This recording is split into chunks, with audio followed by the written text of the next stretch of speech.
Ever since I was younger, I was into video games. Somebody like the Fuse so I can bring bad news to all these crews who can't NBA jam. What's going on, guys? Welcome back to another beer review.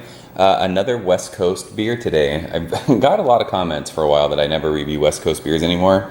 And I've reviewed I think 6 monkish beers in the last, 2 weeks. So getting back on the West Coast, the West Coast beers. This one is from Noble Ale Works and Cellarmaker collaboration. Noble is in Anaheim, Cellarmaker's up in San Francisco.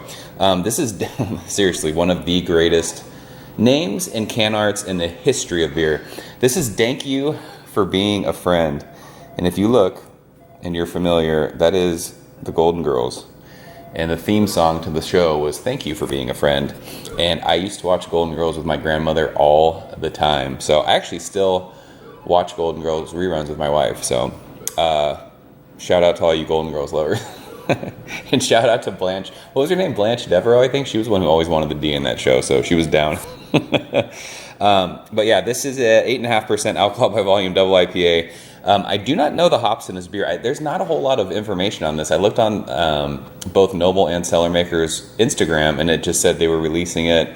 There was 500 4-packs brewed, and it was 1 4-pack per person, I think. So only 500 people got their hands on a 4-pack of this beer. Pretty limited.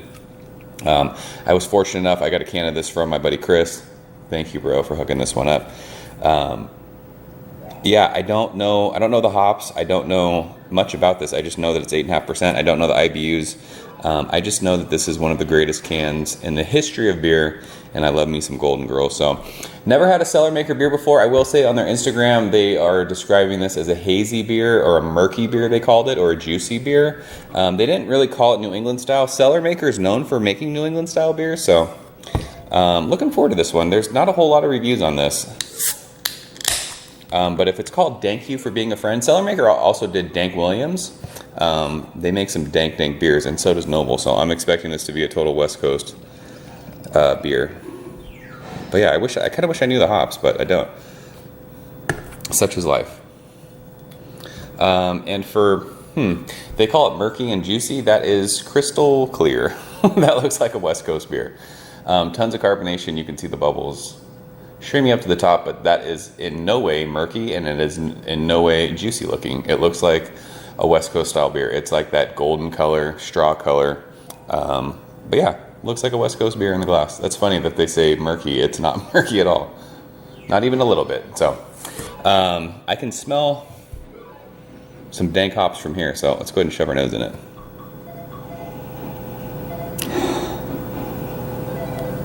This is I wonder if there's Citra in this.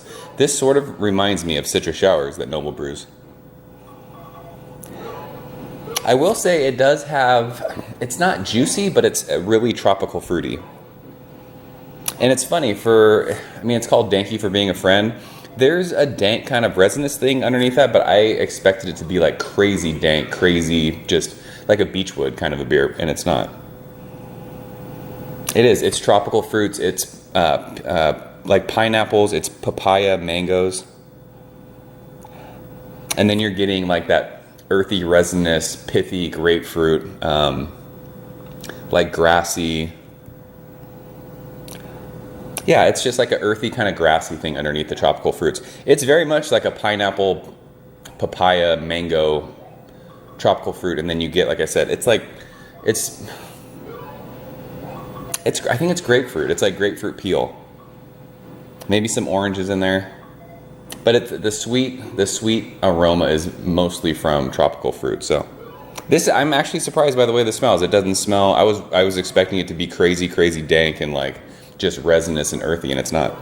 It smells really good. So let's go and check this one out, Chris. Thank you so much, sir. Cheers.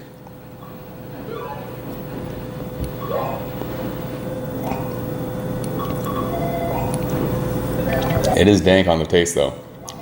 It is super dank, super bitter, super West Coast, very resinous, very good.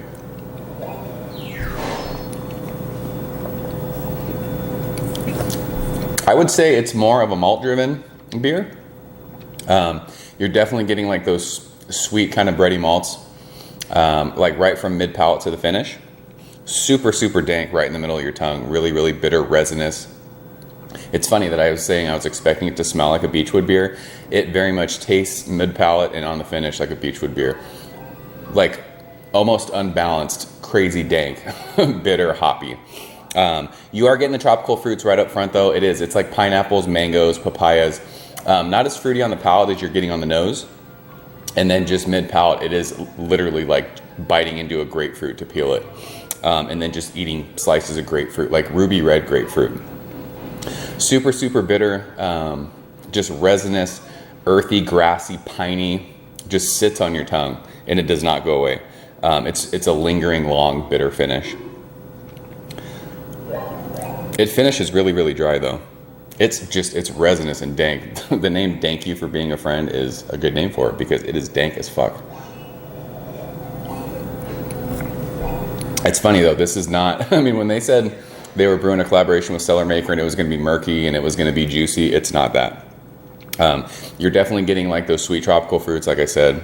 It's like pineapple, papaya, mango, and then you're getting all that crazy, just harsh, resinous, earthy, bitter, dank, citrus, grapefruit, pithy kind of a thing, right? It just sits on your tongue. I would say the IBUs have to be up like in the 80s to 90s. It tastes really, really bitter. It's pretty unbalanced. It's like bitterness is like on my teeth. I can like lick the resin off my teeth. Pretty crazy. I haven't had like a over-the-top kind of in-your-face West Coast style beer in a while. This is almost like that oniony kind of, people say garlicky. I've never gotten garlic, but it's like that oniony, really grassy, dank, earthy thing. Crazy. I mean, this is West Coast to the fullest. I haven't had a beer like this in a long time, and I'm digging it. I mean, you drink so many juice bomb, New England IPAs, and then this comes along and says, hey, fuck you. This is what you used to drink, and you love it, and I like this. There is a lot of people who would not like this, though, and the first person that comes to mind is John. He would shit on this. He would talk about lemon juice on wheat bread and all kinds of stuff. I could just see it. I like this though. This is good. This is uber West Coast style. So if you like those crazy resinous, citrusy, dank West Coast beers, this beer is for you. It would definitely be worth seeking out. As far as the grade goes, I mean, this is an A beer for me. It's not blowing my mind. It's not crazy like world class over the top, but for West Coast style IPA, this is really, really good stuff. I would give this like a 94, I think it's a good grade, 94, 93, 94, somewhere around there. I'm going to drink this cold. I'm not going to let this warm up. It's just this style of a beer with the way these hops are. I'm going to drink this cold and be done. I will say 8.5%. You get that long kind of bitter lingering finish, but it's an easy drinking beer. It's good stuff. So, and seriously, the can art and name, thank you for being a friend. I'm going to go see if Golden Girls is on. Why not? So, yeah, that's it. I'm out of here, guys. If you've had Thank You for Being a Friend, leave a comment below. Let me know what you think. Like I said, I would try and get your hands on it if you're into like that crazy West Coast hot bombs of beers. Don't give up crazy amounts of beer for this, but it'd be worth checking out if you're into that thing. So that's it. I'm out of here. I will see you guys next time. Cheers. Ever since I was younger, I was into video games. Somebody like the fuse so I can bring bad news to all these crews who can't NBA jam with the shoe.